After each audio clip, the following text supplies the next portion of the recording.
sudah menghilangkan diri selama 8 bulan, because of my pregnancy. So I decided to keep my pregnancy a secret for until at least the 3rd trimester. So I'm recording this on my week 29th. So a few more days to week 30, and then so I wanna share my experience in my IVF punya journey, what I went through, what are the step-by-step procedure basically, and then the costing, and also my my overall feeling of the procedure. Okay, so a little bit of background story about my husband and I.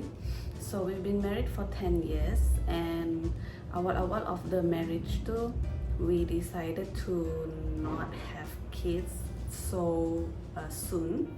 We wanted to enjoy our married life. So after about 2 years begitu, then we decided, we think it's time to try.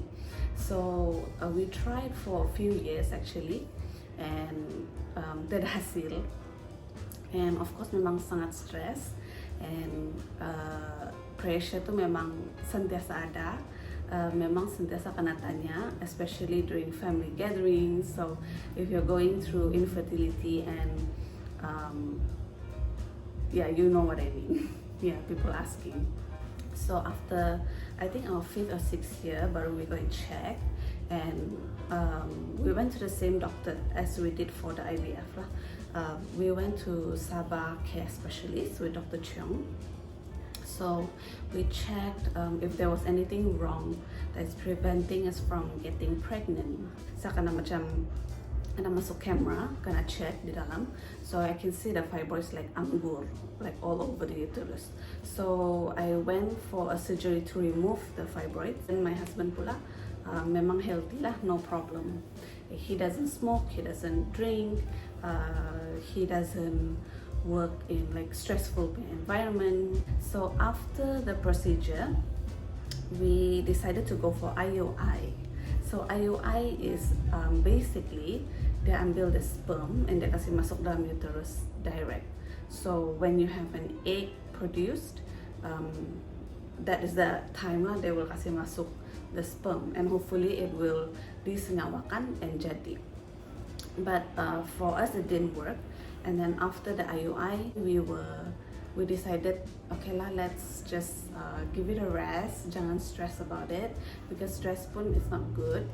And we decided to macam take a break from trying to conceive basically. What happened was last year, in the end of 2020, time pandemic ni, my period stopped.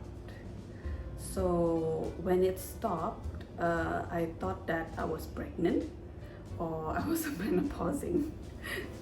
So we went to another doctor, not Dr. Cheong, because she was fully booked. So we went to a different doctor. So during that consultation, the doctor said, if we want to get pregnant, we have to really look into it seriously because of my age, and because the chances of getting pregnant after 35 is very low. So dia cakap, kalau mau try, betul-betul try, jangan lagi pergi IUI, but pergi IVF lah terus. So we were like, okay, because of tidak cukup time sudah rasa dia, because I am 37 this year, end of this year. So basically when we tried to, I was 36 lah. So then panjang cerita. Okay. So that's like the background story lah of what happened, and also what initiated us to go for IVF. Yes. Okay, so let's get into the procedure. What are the step-by-step of the IVF procedure? So we went back to Sabah care specialist with Dr. Cheong, And when you make your appointment, you have to kasih lah you want to do IVF, so they already know. Yeah, so then the first appointment is they will do blood test, so they will take your blood, and then husband pula they will take the sperm sample, not directly lah, not at that point. They will tell you to go the next day to send the deposit, the sperm, to the lab so they cannot check. And then at the same time, my follicle pun kena check, so kena ultrasound and kena check the follicle, and just to see like what it looks like lah. Okay, and then I was also given folic acid, vitamin D, and also birth control pills, so that my period boleh kena time exactly to start the next month on the 21st December. So yeah. Okay, so on the 21st December, we were to go back to the doctor when the period start. So that time, the doctor akan explain everything lah, the IVF step by step, and also the risk involved, and also the possibilities that the IVF tidak dapat diteruskan. So for example, if you already kena inject the hormones, but you're not producing eggs, then tidak dapat diteruskan lah. Ataupun bila nampak ada eggs tapi bila masuk and try to retrieve eggs tidak sihat pun tidak dapat teruskan procedure tu. So there are many barrier lah untuk kasih complete the IVF procedure. Dia bukan terus one go siap. Yeah. Okay, so on the 21st December, when my period start sudah, so kami balik sana lah. I think it's 21st December, I can't remember. But kena scan again, but the doctor couldn't see the follicles. And then tengok blood test result. So the blood test result, dia akan show the hormones that they're tracking to see if you have enough of the hormones yang producing the eggs. Sorry, I'm out of breath. Okay. Okay, so if my hormone was at low, it wasn't very low, it was low, so it indicates that saya mungkin tidak berapa produce eggs lah, ataupun not every month I will produce egg, depending tengok the hormone kan. So from that, the doctor akan tahu lah the dosage yang perlu dikasih untuk inject. So the injection tu kamu kena buat sendiri di rumah. So for me, my husband yang inject lah, but I spoke to a few of my clients yang ada buat IVF. They actually inject sendiri. Berani, kalau saya setiap berani. So the husband will inject, and then the nurse will show how to inject, where to inject, and also they'll give you a schedule of what time to inject and the dates lah. So it was a period of I think 10 to 14 days of injection, pagi sama petang, so 7 a.m. and 7 p.m. and you have to be very precise with the timing because it will affect nanti bila they want to take the eggs out. Yeah. Okay, so the ubat that I was given, the injections were Menopur and Triptorelin, and also pill namanya Progenova. So those are the ubat-ubat yang kena kasih lah. Okay, so apa side effect of the injections? So awal-awal tu I was feeling cramped, yeah, feeling cramps, and then it wasn't very painful. Dia bukannya macam bertambah sakit. It was just there for a while, like for a few seconds, and then it's gone. And then during the injection period, I was feeling very bloated. My stomach was very bloated, and I also gained 1.5 kilo within like 10 days saja. So yeah, the injections would affect your body juga in that way. So from 21st December until 4th of January, that's when we injected lah. Okay, so on the 6th January, saya kena scan. So kena scan just to check if the follicles mature enough or not, so that sama ada teruskan injection for a few more days ataupun boleh schedule for retrieval sudah for the eggs.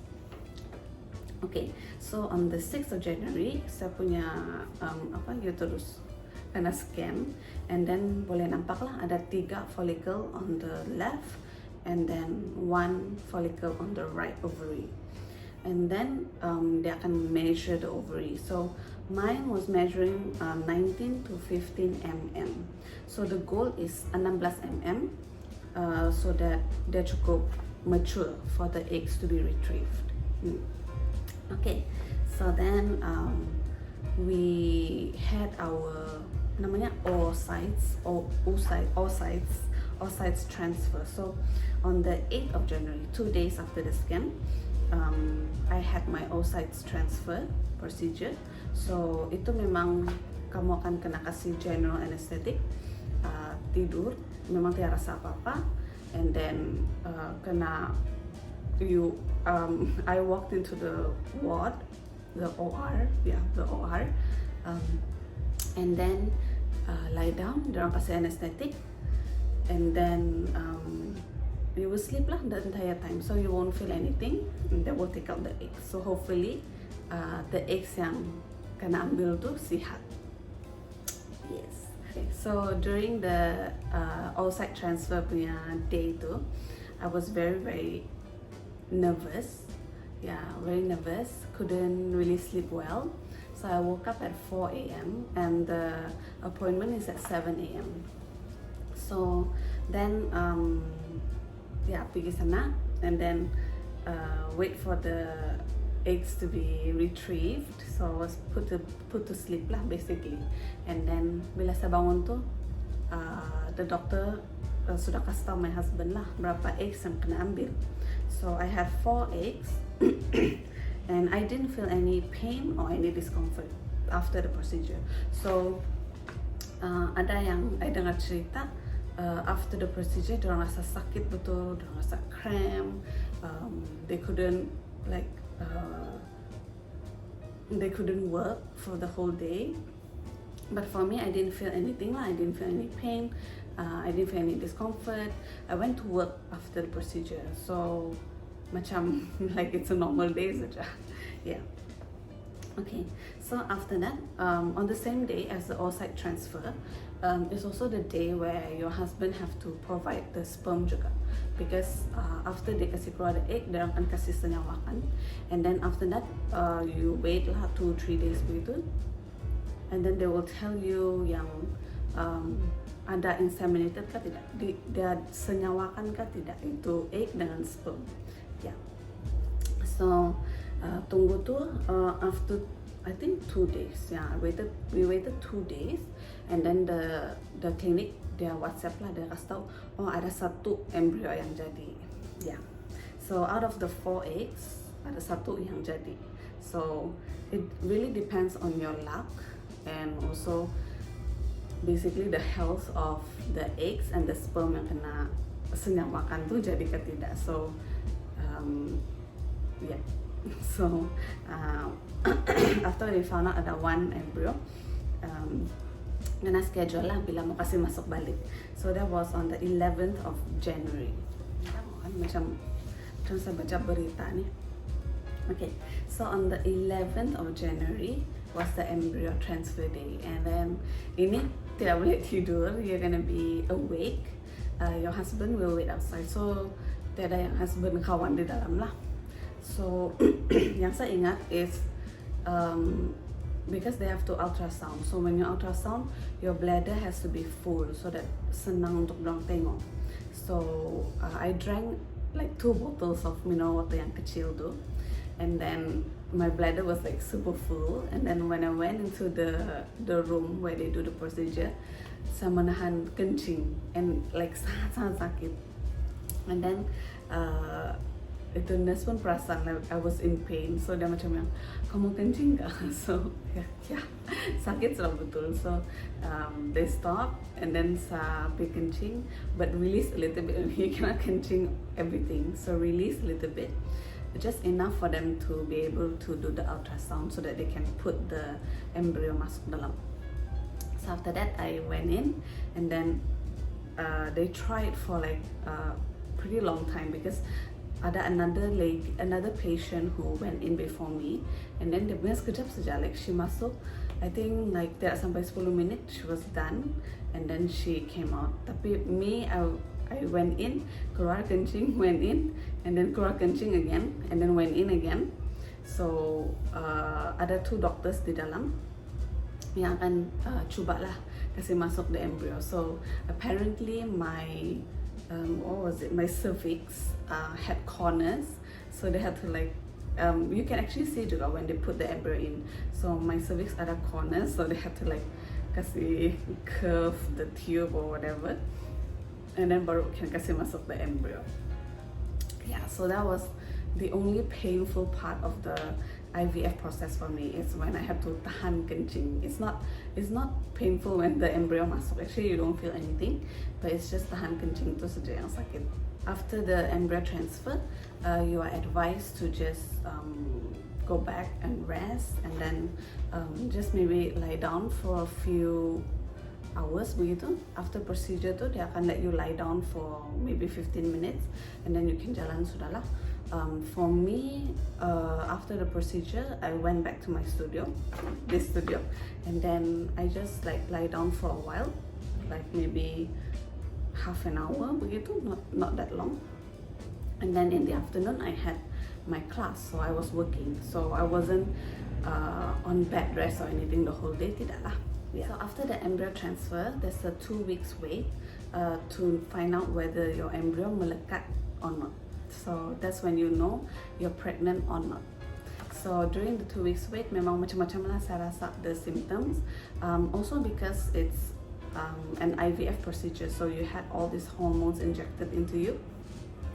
So some of the symptoms yang saya rasa is bloating, and my boobs were sore, and appetite saya tinggi sikit, like kuat makan sikit lah.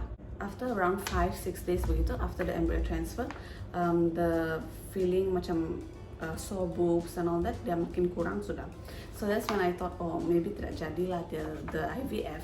Yeah, I was thinking maybe the symptom too is like pregnancy symptom, but it's actually not. Yeah. So after the 2 weeks wait, the doctor called us. No. After the 2 weeks wait, I have to go to the lab to get my blood taken, so that they can check whether I'm pregnant or not. Yeah, so they're gonna check the hormone, the HCG hormone, to see if I'm pregnant or not. So that morning tu memang nervous, and then also macam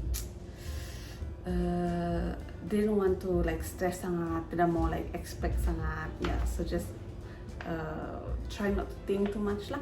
So just went to the lab, got my blood taken, and then wait until tengah hari around 12 to go to the clinic to find out the result. So when we were on the way to the clinic, the doctor called us. Actually the nurse lah yang call, and then cakap, oh doktor mau cakap sama kamu lah. So the doctor tanya lah like, hi Beth, dia bilang kan, do you already know your result? Terus saya like, no, I said kan, that's why we're on the way to the clinic, saya bilang, to find out the result. So okay, so looking at your result, it is positive, dia bilang. So saya punya dalam kereta like, so surprised, and then I also cried a little, and then dia cakap just teruskan the ubat yang dok kasih, no more injections, but just the ubat untuk kasih kuat rahim.